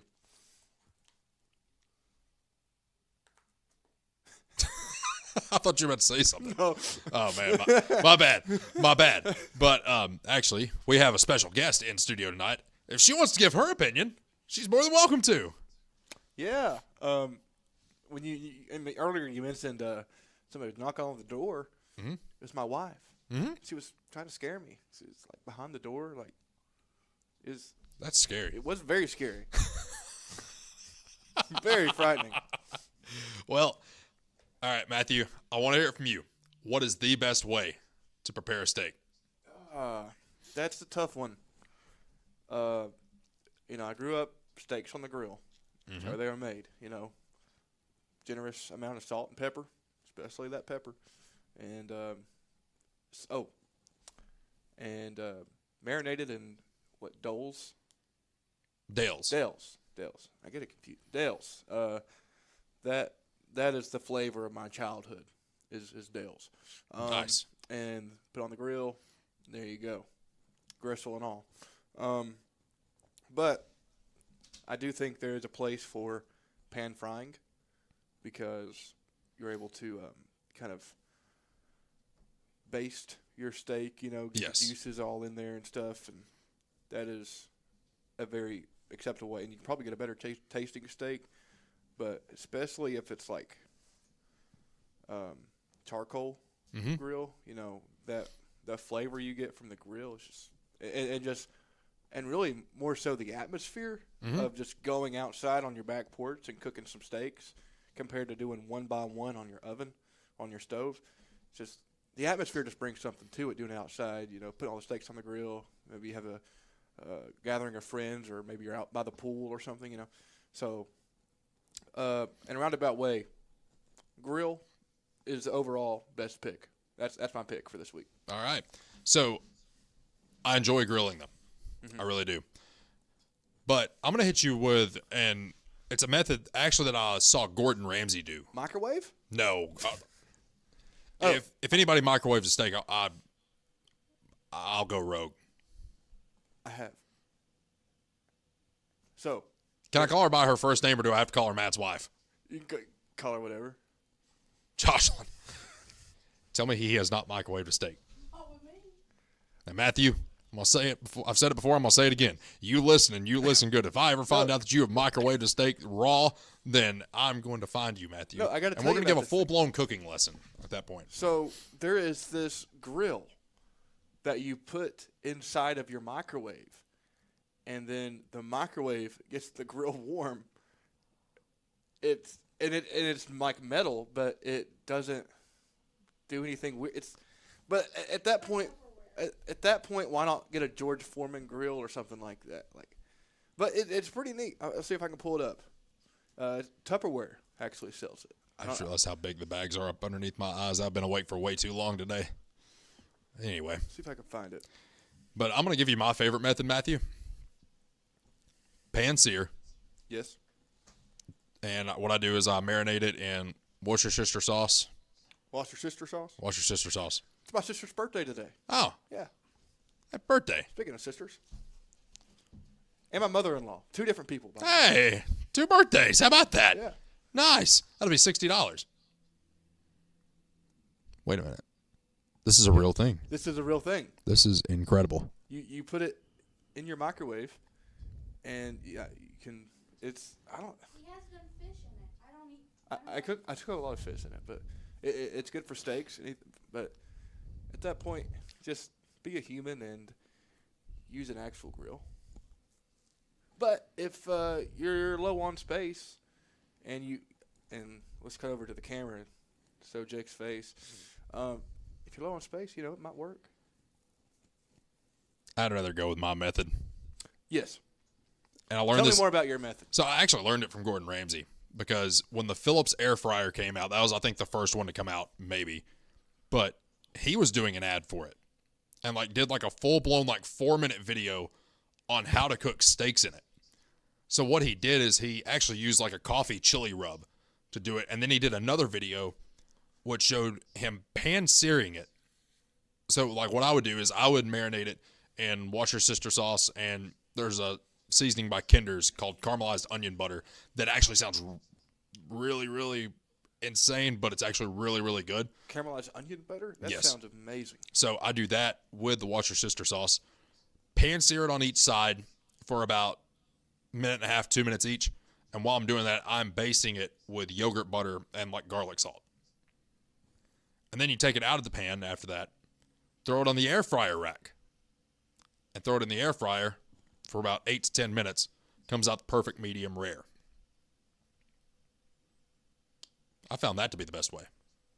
I'm trying to pull up I got the video on my screen. I'm trying to. Maybe not the best way, but it's definitely the quickest. I'll say that. It is the quickest. Look at that. That's Gordon Ramsay's fingers. That's the Gordon fact that I Ramsay's know.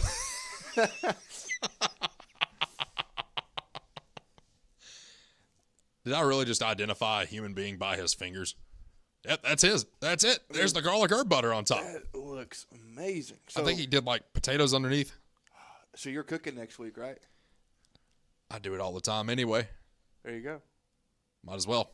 If you can get through I-40 in time. Yeah, that's the challenge. So this is actually one, Matthew, that's the one I was telling you about with the coffee chili rub, because it was a ribeye, and he actually took the fat cap from the ribeye, and you can see it on the back end of that steak. He left the fat cap on to kind of hold the potatoes in place, because it was day old, new potatoes or something. Yes, this is the video. That's my first air fryer. And there's a steak. And a buffering video. Yeah, Wi-Fi's not that great right now. Yep, and now we're doing a Philips air fryer ad. Anyway, but we talk a lot about food on this show because that is the one thing that everyone can talk about. You can go to anybody, whether they're a sports fan or not. Everybody has an opinion about food. Yes. Well, I'm going to give my opinion about something today, Matthew.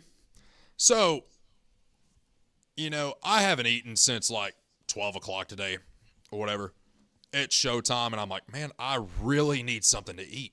Right. If I go into this show hungry, it's going to be a terrible show. And that's the last thing I want to give the great people that listen to the show. I don't want to give them a bad show.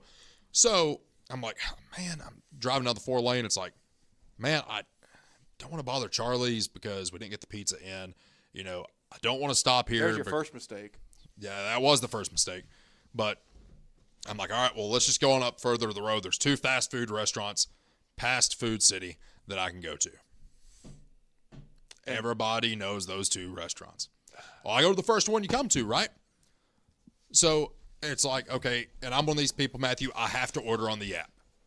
I have to order on the app, and I have to do curbside service. You have to get the deals for one, but number 2, they have no justification if they mess the order up. Right. Okay. Because sometimes through the drive-through speaker, you might not hear that I want my McChicken plain. They might not hear that I want my burger plain. I get there. Is that what you get? What's that? Plain? Yes. Respect. So I go to the first place, and you know where the first place is. Right past that red light, right past South Avenue. I go there. Get on my app. It took me 8 minutes to log in because they wanted to verify my phone. Well, I go to the link that I get sent on my email to verify my phone, right? So I log in online. I'm like, okay, well, I should be logged in on the app now. No, I'm not logged in on the app. Well, then I have to go log in on the app. And you have to hit the little check that says, I'm not a robot, the one that everybody cannot stand. And it was one of those where you have to pick the picture of which ones have motorcycles in them. I clicked on every single one of them. And they kept popping up. This is a 2-minute process at this point. I'm like, I just want mozzarella sticks and an ocean water. That's all I want. I don't need to do all this. I could have ordered it, and they'd probably already had it out to me. Oh, their app sucks. It is. You know the best part about it, Matthew? After 8 minutes of fighting the app, it tells me that location is not taking mobile orders at this time. That's wonderful. Oh, buddy, I was red hot. Jake, it's like a toxic ex that you just keep running back to. It's going to let you down. You need to learn to go to Charlie's. You're going to keep getting burnt, and your food's going to keep on getting burnt or undercooked. Mm-hmm. It's you gotta kind of like how they give you a task to do, and then the goalpost moves. Yeah. Yeah. You gotta get away from these toxic exes down the road. I've got away from them. What are you talking about? I'm talking about food here. Okay. Well, and then I drive on further down the road. It took them a little bit to get it out, but I got my food. That's about all I can say. Chicken tenders tasted like an octopus's kneecap. They were awful. That's awful. a new one. Because it's like you bite into a chicken tender, you want something moist. You want something that's got good texture. You know, you don't want to bite into anything that's too hard to chew, but you also don't want it to just disintegrate. Both are signs chicken's too dry. You know, something I've experimented with was making my own chicken, fried chicken. And it's been a process. It really has. You know what makes me mad? The fact that I never learned from my grandmother or any of her sisters how to make fried chicken. Really? They made the best fried chicken. I don't know how to replicate it. I have no clue. And I don't know if they ever taught anybody because we all just ate theirs because it was so good. Right. Well, nobody thought, hey, maybe we should learn how to fry this chicken before it's too late to learn how to fry the chicken. We have to go to KFC now. I mean, they're not bad, but it's... I tried frying chicken one time, Matthew. What'd you use? You use flour? I used flour, did an egg bath, yeah, and then coated it in Doritos. Oh. If done right, it would have probably been pretty good, but it was pretty terrible. I use the chicken, the chicken coating stuff. Like the shake and bake? Not exactly shake and bake. I think it's from Aunt Autry's or something like that.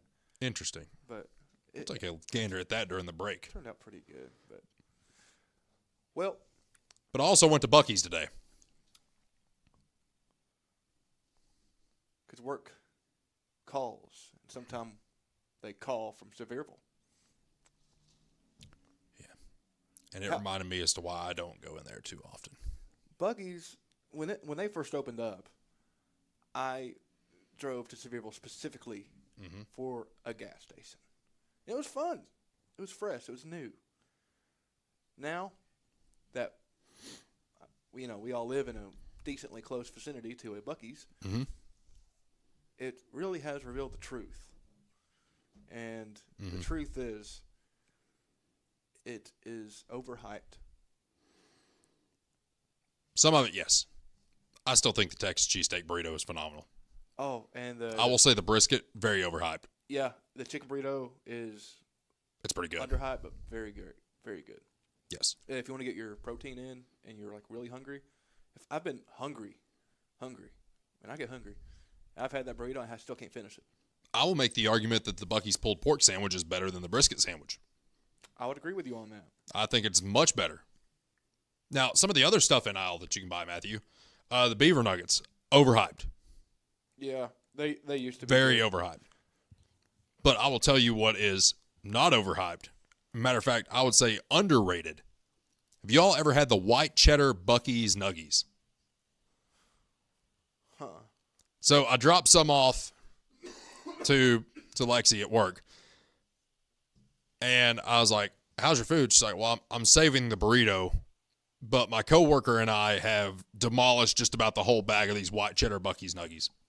Buc-ee's, what are they? It's basically a corn chip just coated in white cheddar. Oh. Mm-hmm. I like white cheddar popcorn. Oh, you would love these. They do sell those there as well. Also sell a ranch popcorn. My favorite thing I've ever got from Buc-ee's, honestly, 2 things. A blanket, because their blankets are very comfortable, and their candles. Really? Around Christmas time, I was at one, and they had a banana pudding candle. My entire house smelled like banana pudding. It smelled phenomenal. They also have a fresh scent one. Very manly one. I like it a lot. Then you get over to the beef jerky. Everyone rants and raves about the beef jerky. Oh, yeah. That's Dad's go-to. It's pretty good. It is. Because they make it in-house. You can watch them make it. And you can buy them from the bags. Mm-hmm.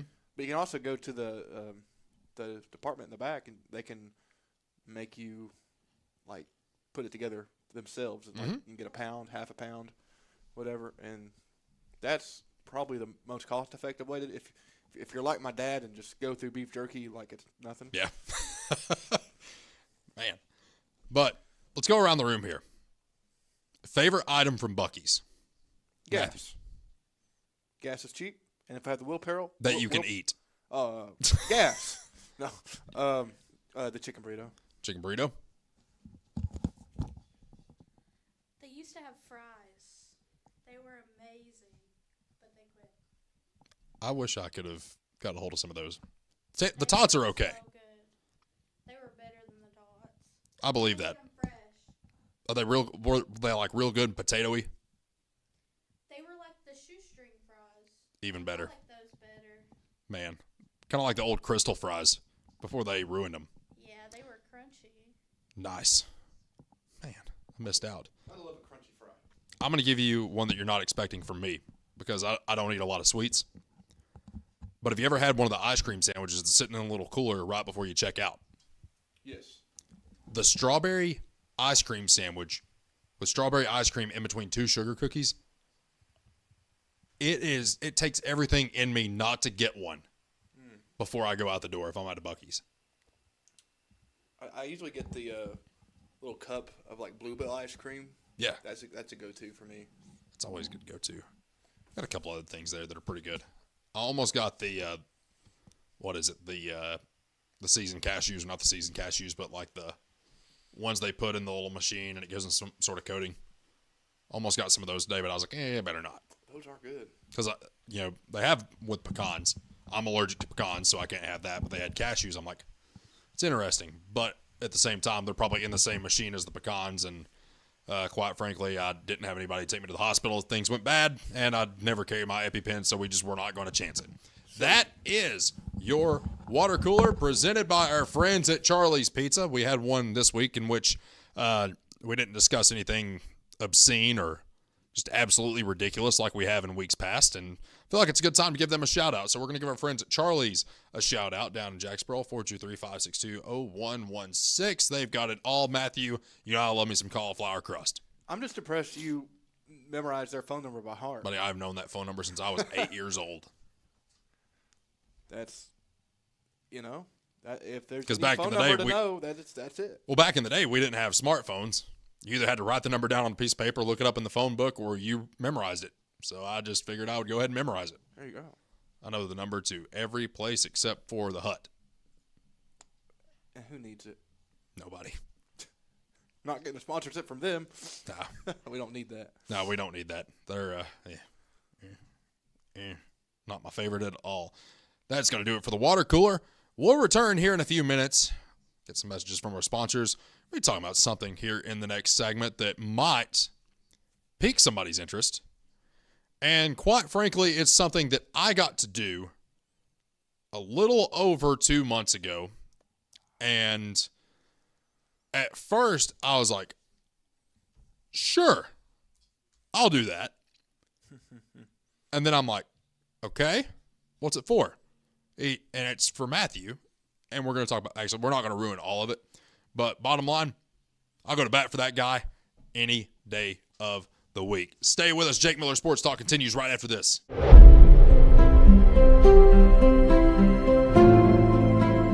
At Alco Builders and Realty, we have agents that know the area, that are experts in the local market. It's very important in real estate to have someone on your team that understands the market. Give us a call. We'd love to hear from you.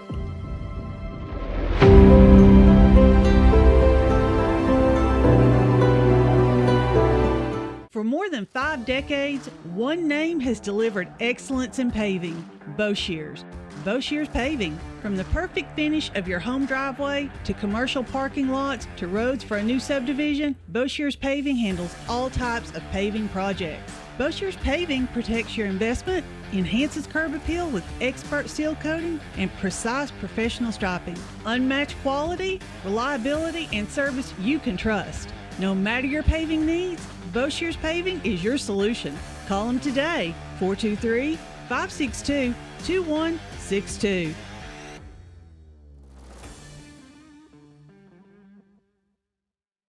Hi, this is Kim from Bird Screen Printing. You need custom shirts, signs, or banners? Whether it's for school, business, or special event, we've got you covered. We're local, friendly, and ready to help turn your dreams into a reality. Fast, reliable service from folks you know and trust. Come see us at Bird Screen Printing. Let's get your next project started. Hey, this is Larry Burge. Stop by and see us today in downtown La Follette at 225 East Central Avenue or call 423-562-3044. 562-3044. Go Cougars!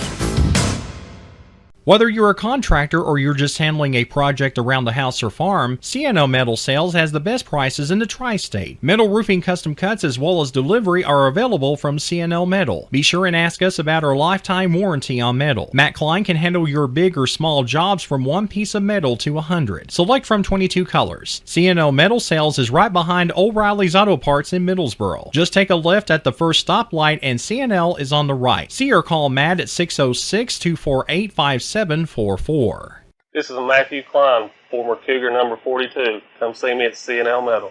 Since 1963, CNC Concrete has been serving Campbell County and surrounding areas with the best there is in concrete. The best in rock, the best in rebar, the best in sand, the best in pretty much anything pertaining to concrete. That's CNC Concrete. Bobby Crass is his family's second generation of owning and operating CNC. As Bobby says, we hold your dreams, the concrete to your dream home. CNC Concrete, open Monday through Friday, 7 a.m. until the job gets done.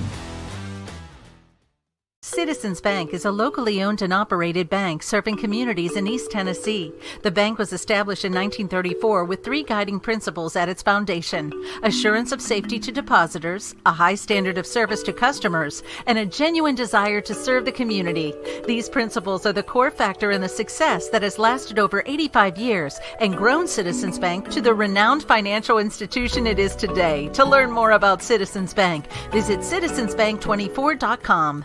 Quality and Clayton go hand in hand. That's quality constructed homes from Clayton Homes. The staff at Clayton Homes, located right here at home in Campbell County at Jacksboro, is ready to help you through all the steps of home ownership, from selecting the home that's just right for you to putting the keys in your hand. Since 1956, Clayton Homes has been making dreams come true. See the home folks about your new dream home from Clayton Homes, 110 North Street near Jacksboro Middle School. Call or just come on by. When it comes to a personal loan, the person you talk to makes a difference. At Community Trust Bank, our loan specialists understand whether you're consolidating debt, covering expenses, making an amazing purchase, or planning that dream vacation. Your reasons are personal. That's why we offer flexible payment options and competitive rates to help make it happen. Community Trust Bank, building communities built on trust. Member FDIC, equal housing lender. Hey, this is Chris Malone at Doyle's Tire Shop. We invite you to buy the new and used tires and friendly service. We're doing our best to continue the legacy of Doyle's Tire Shop.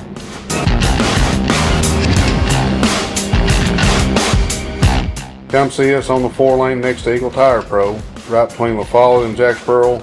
Doyle's Tire Shop. The tradition continues.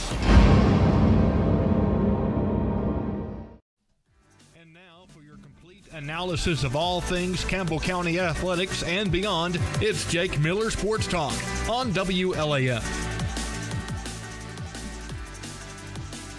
Back here on the program, Jake Miller Sports Talk, WLAF. Matthew, something that I wanted to get into in the last segment, but we got off on a tangent about food because that's what we do on the show. I had an opportunity to do something that you brought up to me a little over 2 months ago. And the conversation went, how would you like to be in a movie? I was like, that is what I asked. I was like, sure, what's it for? And you told me what it was for, and I said, absolutely, I'll help you out. So I'm willing to do anything for Matthew. That's how this goes. Well, I mean, the role was written for you. It was. I have still yet to see this. I have the link on my phone. I have yet to watch it. And we thought about showing it tonight, but what we're going to do next week, I'm going to watch it live. We'll do it live. And you will not have seen this before. Now, you have been in it, but you have not seen the final product. It's a lot different than what you experienced when we saw it this a couple months ago. Yeah. I got to say, I did not. New respect for actors, by the way. Yes.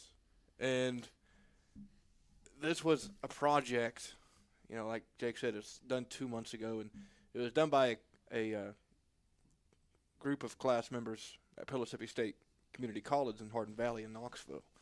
And it's for a class called Guerrilla Filmmaking. And in that class, you have to it's about doing the most with what you have and making a nice-looking film on a budget. And I think we did just that. This was an actual production. We had camera operators. We had audio. I was audio. We had lighting, and it was we probably had, at the end of the night, we had probably over a dozen people there just working on this. And it's about 5 minutes long. I'm not going to spoil too much, but Jake is the star of this film. It made me watch Dexter. It's it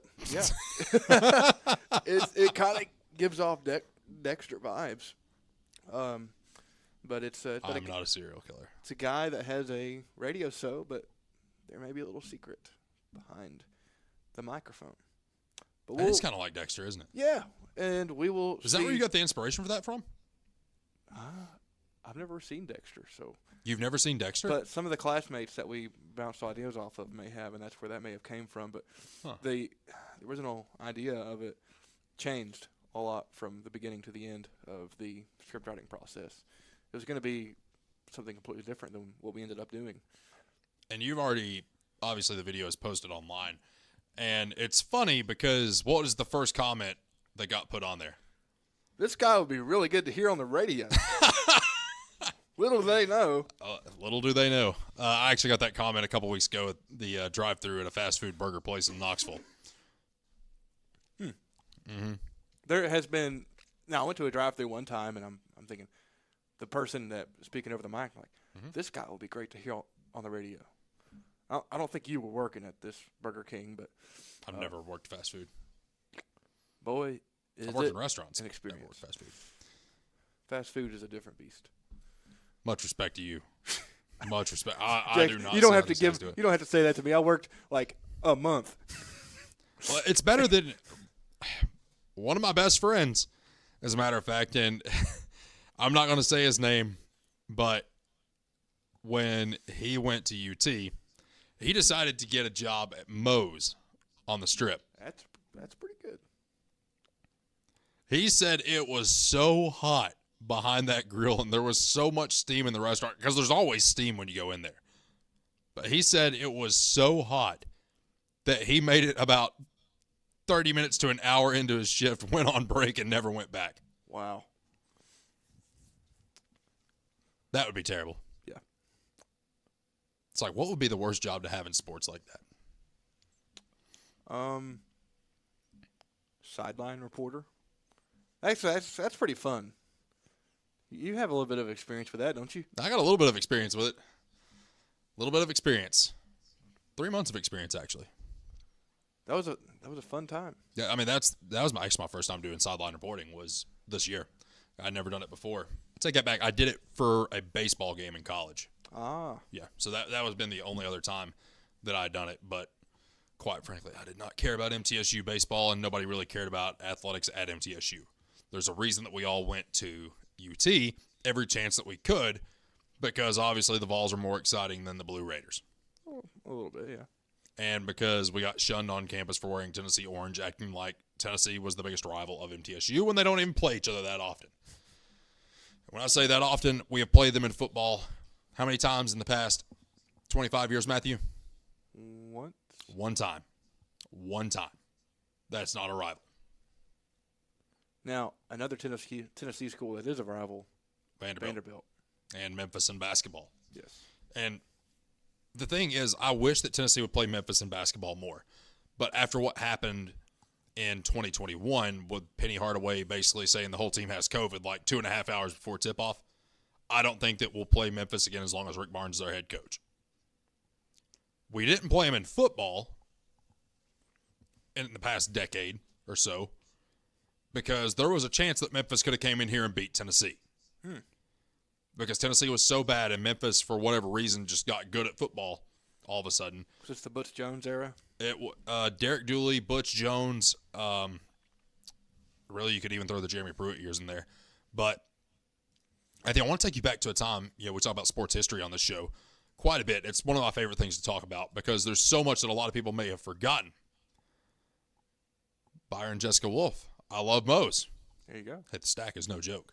But one of the things that people tend to forget, and I think it was the 1996 Tennessee football season. So I would have been a year old, so I don't remember this. You're old. But Peyton Manning and the Vols probably could have been playing for a national championship that year. The one thing that held them back, they had a home loss to Memphis State back when it was still Memphis State. And that basically took them out of any contention of winning a national title that year because back then, now we have the college football playoff. And we used to have a system called the BCS. And it was a computer-calculated system which spat out the two best teams in the country, and that's who played for the national title. Before that, your national champion was voted on. So the way it would work is your winner of the SEC would normally go play in the Sugar Bowl. Now, Tennessee played in the Orange Bowl a few of those games, or a few of those years, but Tennessee never did get a championship with Peyton Manning, and I think they could have had it not been for that season. In his senior year, they lost to Nebraska in the Orange Bowl, in which Nebraska actually won a share of the national title, because back before 1998, there were actually shares of the national championship. The first BCS champion ever was Tennessee.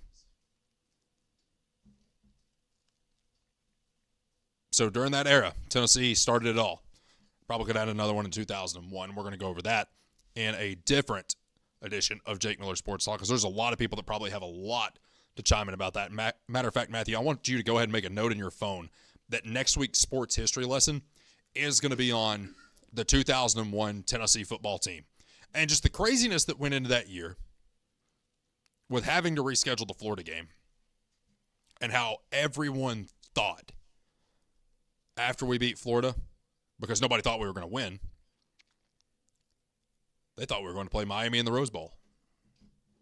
Because the way that used to work is in the BCS, you alternated every 4 years per stadium. So it was the Orange Bowl, the Sugar Bowl, the Fiesta Bowl. What did I say? Orange, Sugar, Rose, and Fiesta. Yes, it alternated between those four until they just decided they were going to play those 4 bowl games for your conference champions and then have the national championship at one of those stadiums, but it would be a separate game. Is the Fiesta Bowl the little cup they put your salsa in at the Mexican restaurant? Yes. Okay. That's all I need to know. It was, for the longest time, it was the Tostitos Fiesta Bowl.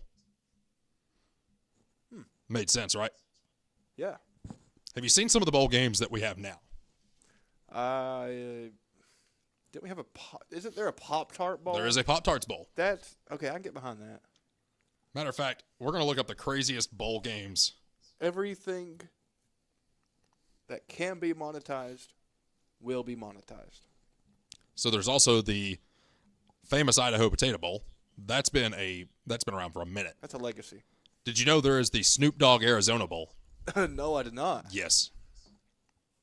Going green. So we're going to go in order here. The 30 craziest bowl games of all time, and this is only from 2010 and before. So there's no telling where this can really go. So there's the International Bowl.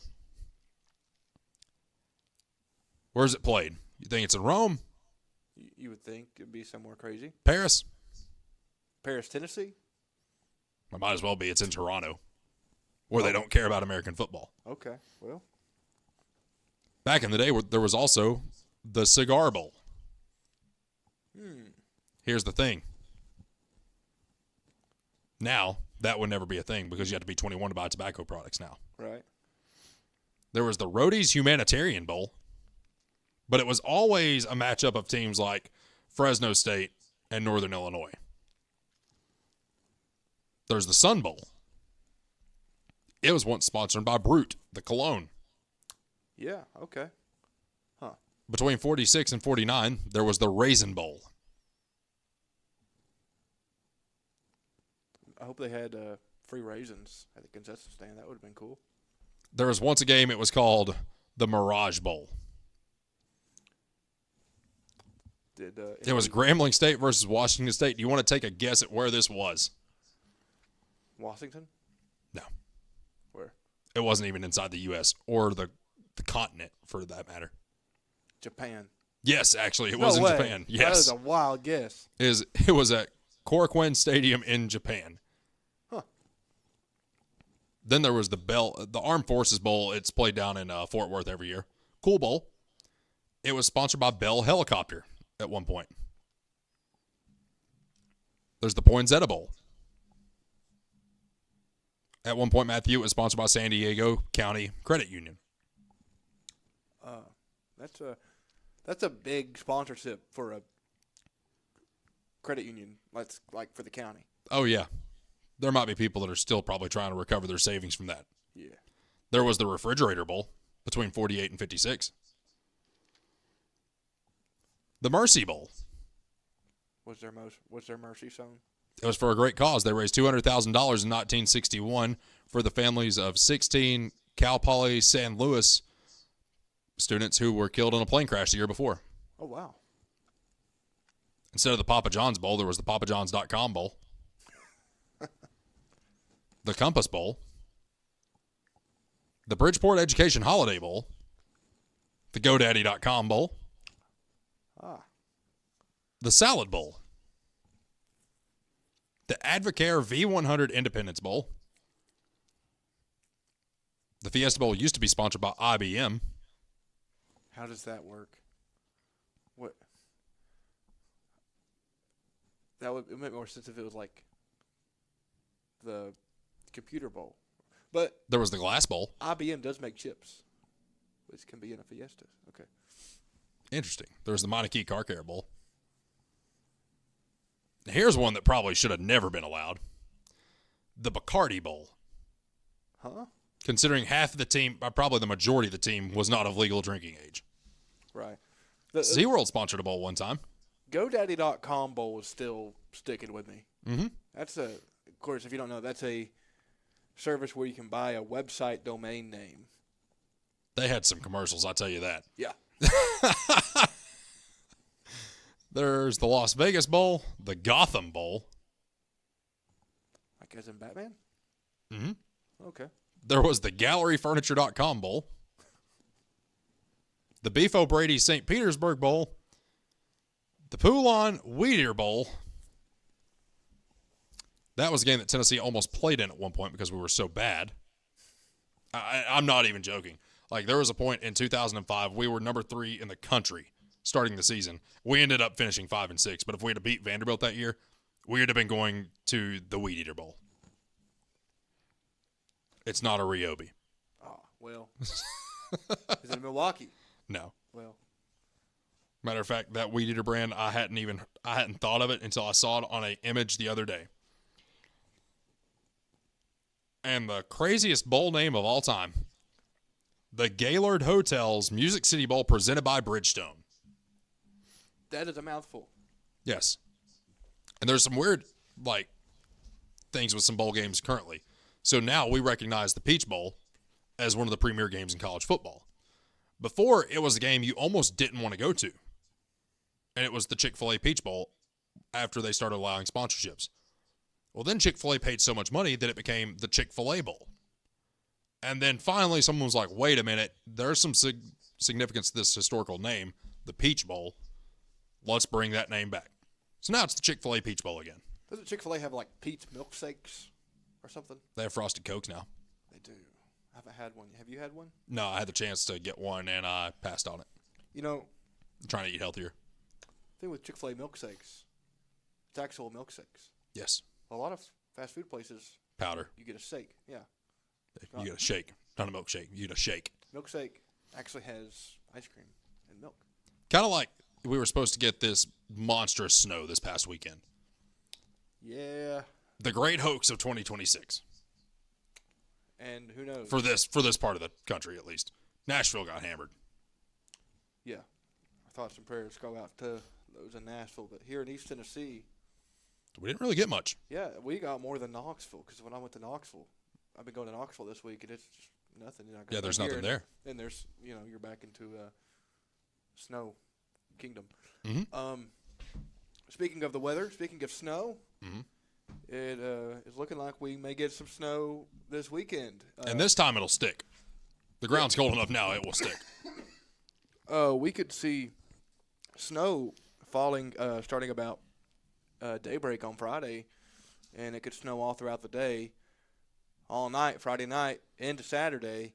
So, and that's what the forecast is kind of looking like. But, and with the weather, you can never really know. You don't. You can make educated guesses all day long, but until it actually happens, you never know what's going to happen. So, people, hate on meteorologists and. Oh, our poor meteorologists! I felt bad for them. Some of them were just getting just absolutely blasted in the comments on social media. Yeah, you can do your best to warn people, and it's better to warn somebody and tell them, you may lose power for multiple days, and this could be very bad, than downplay it and then people's lives get lost. Yes. That's because a meteorologist's job is to save people's lives. Yes, and we'll call this like it is. That's just like me giving a prediction on this show and me being wrong, saying that Tennessee should win a game and they don't, or Tennessee should lose a game and they win. That's like someone coming at me and saying, well, you don't know sports. Well, here's the thing. You can make educated guesses all day long, just like a meteorologist. You can give an expert opinion like a meteorologist. Somebody's still going to find a way to come at you. That's just how it goes. And that's also kind of what makes sports betting such a dangerous game. Yes. Because people have bet their savings. I know of a person that gambled away, and this is before it was legal, but bet the deed to their house It's been a long time ago, but I know a person that did that. And, I know the person's father who did that.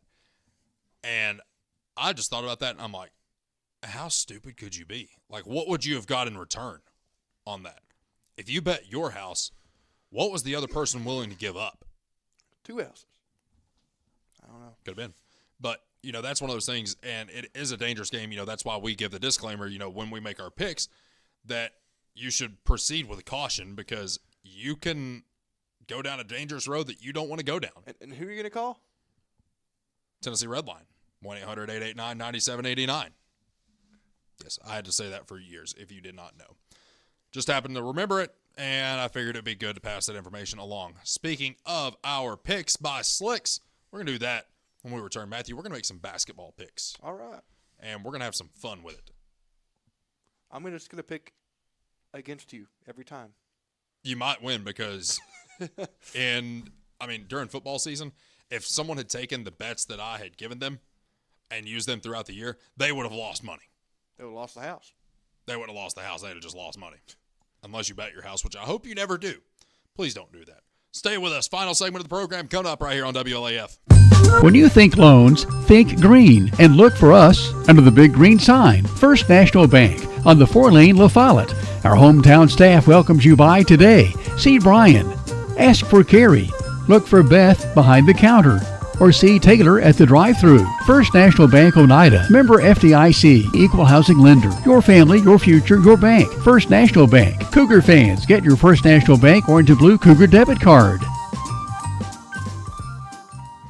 At Grace Rehab, we have one goal in mind: to improve your quality of life. We provide physical, occupational, and speech therapy for all ages. Grace's therapy and treatment plans are individualized for each patient. Well, my doctor didn't think I would be to this point at this time, and I wouldn't have been had it not been for the rehab center here at Grace. Oh, I like all the people that's here, and they've been real nice, and I've had a ton of fun with them. Grace Rehab, we want to help you feel your best.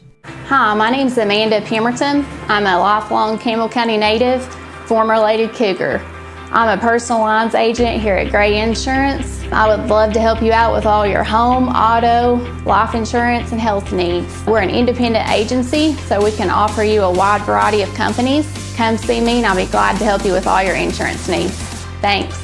I'm Daniel Dagley, and it's that time of year again. Come see us at Gray Insurance for all your health care needs.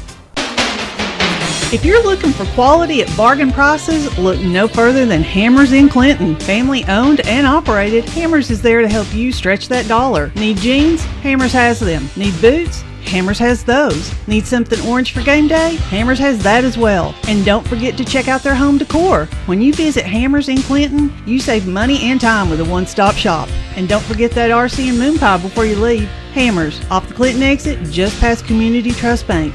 Easy to find, easy to shop.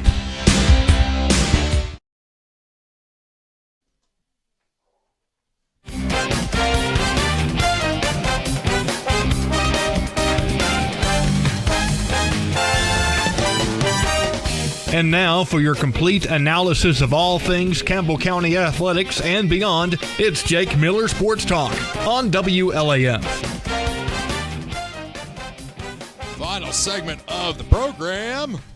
Jake Miller, Matthew Moore, Jocelyn Moore. About 8 more minutes, 6, 7 more minutes on the program. And we're about to make our picks by Slicks. Slicks Barbershop, located right down the road from the old Woodson Mall. You cannot miss it. They are the premier place to get a haircut. I need to make a visit down there. Nelson, if you are listening, please get me on your calendar because I have been busy, and this stuff on the sides, it's got to go, Matthew. I'm telling you right now, it's got to get taken care of. Guys, when we make these picks, we do not encourage you to go and actually place these wagers. If you or somebody you know has a gambling problem, please call Tennessee Redline at 1-800-889-9789. All right, Matthew, are you ready to make some picks for college basketball? I am now. All right. So we're going to go with games on Saturday. We're only going to do 3. Make it easy on you. Okay. Number 13, BYU, travels to number 14, Kansas. Kansas, a huge basketball history. BYU, potential top 5 pick, and A.J. DeBonsa, fantastic player. Kansas is a 3.5-point favorite. The over-under in this game is set at 158.5. And if you don't know how to make that pick, the over-under, if it's set at 158, that means both teams combined will score more than that or less than that. You can also go in and make an alternate pick as to how many points the single team will score. That's a lot of work and a lot of clicking that I don't want to do, and quite frankly, it'd take up too much time and too much of your time, so we're not going to do that. So, Matthew, we're going to pick the spread. We're going to pick the over-under. I like the BYU spread in this at plus 3.5. I feel like it will be a close game. I feel like that they've got what they have or what they need on the roster in order to get a win. I don't know if they do, so I'm going to play it safe and say that they at least cover the 3.5. They won't lose by more than 3. And I also think it's going to be a relatively high-scoring game. I mean, if it goes over, both teams are getting in the 80s. Yeah, I'm going with over on this one. I think I'm going to go with the over as well. What do you think on the spread? Do you think Kansas can cover or win by more than 4, or what do you think? I think Kansas covers. Kansas covers. All right. And then we have Kentucky at Arkansas. Kentucky and Mark Pope traveling to Arkansas to take on their former coach and John Calipari. Arkansas is a 6.5-point favorite in this game, and the odds favor you more if you were to take Kentucky at plus 6.5. The over-under in this game is set at 161.5. They have this game pretty much staying in the 60s if it goes under. I like the under in this one just because Kentucky is one of those teams. They got hot against Tennessee, but they're just not playing good basketball right now. They're not very good. Tennessee shouldn't have dropped that game, but they did. I actually like Arkansas to cover, and I like the game to go under. I think the aim's going to go over, and I think Arkansas is going to get it. I got you. And then Auburn. Stephen Pearl, former Tennessee Volunteer, returns to Rocky Top. I'm sure Bruce will be there because it's Bruce, right? Right. I still love Bruce. People are like, I wouldn't take him back. I would. Why would you not take him back? He got in trouble for something that was legal like right after he did it. Tennessee is favored in this game by 5.5. Over under at 149.5. That's very low when you think about the history of this game over the past 6 or 7 years. Because you had Bruce Pearl basketball. Fast-paced, run-and-gun offense. We're going to go down, we're going to shoot 3, we're going to score a lot of points. Tennessee had to mimic that if they wanted to beat Auburn. And now they're saying, guys, this game might not get out of the 70s. What are we thinking? This may be under. I'm thinking under as well. With the inconsistency that Tennessee has shown us over this season, I'm going to take Auburn to cover plus 5.5. I don't know if they win, but I don't think Tennessee blows them out.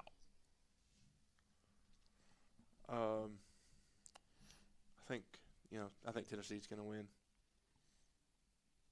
I'm feeling optimistic. Do you think we'll win by more than 5? Yes.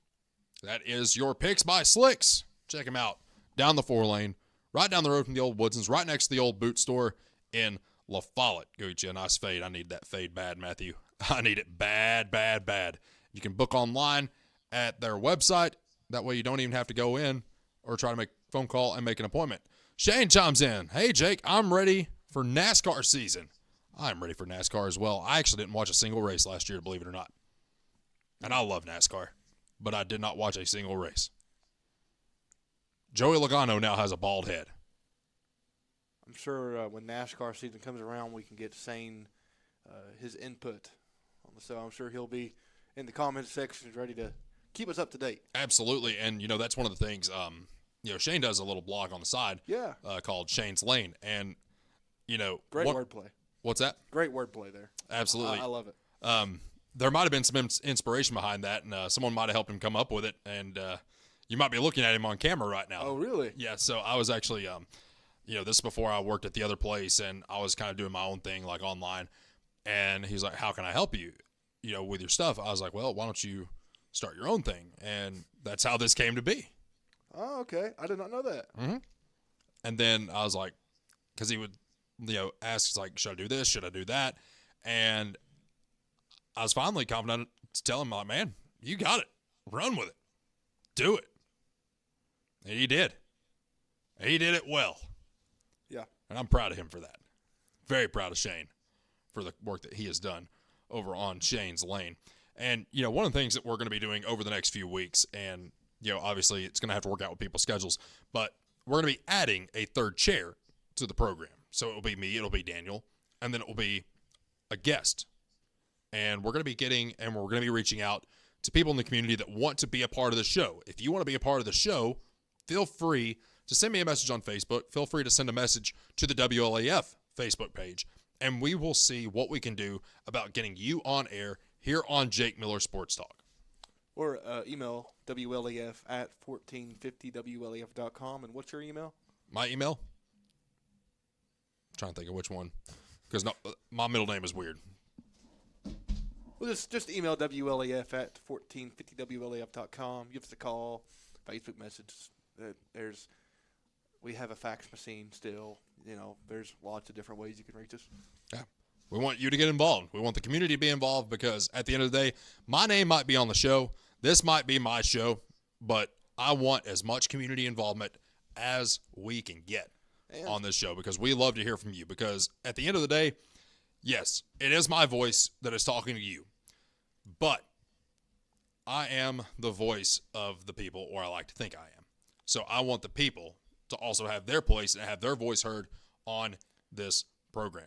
And Matthew, I'm looking forward to some of the responses that we get out of this, because there's a lot of people in this county and even outside of the county that have offered to come on the show, and now's your chance. So if you want to be a part of the program, feel free to send a message on Facebook to either me, to Matthew, the station's Facebook page, the email WLAF at 1450WLAF.com.